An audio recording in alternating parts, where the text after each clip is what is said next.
amakenga dufite twebwe gushika kuri iki gihe ni uko turiko turabona igihe kiriko kirarenga kibaye kinininya abana bicaye muhira kuva itariki 14 z'ukwezi kwa kane abana batanguye amashuri ugatubona rero gushika kuri ino tariki kwezi kuraheze bicaye muhira abandi bariko bariga vuba ibibazo bigiye gutangura abana rero twabonye barabanditse kurandika barabibonye ko babanditse ku bana bari muhira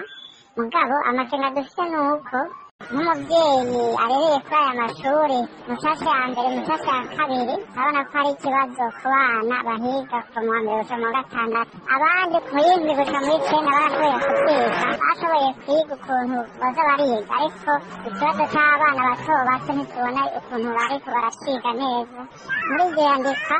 mu bisanzwe barabona yuko umengo bagomba kumenya by'ukuri abana bakiri muhira bagomba kumenya by'ukuri abana bari bakiri muhira batariko bariga kuko hariho nk'abo batwaye mu gice ca sovere nk'abo bagiye batwajanye n'abavyeyi babo rero turifuza yuko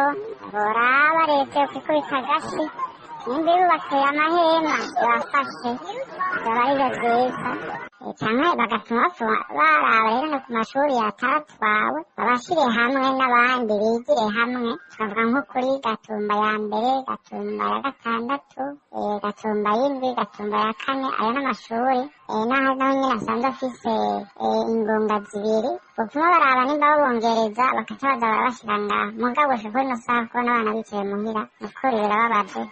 ntitubona rero ikintu bagiye kuvamwo amakenga dufise nayo abana yuko vyoba vyiza bafashe ingingo ibereye bagatuma baza kwiga kuri ayo mashuri atatwawe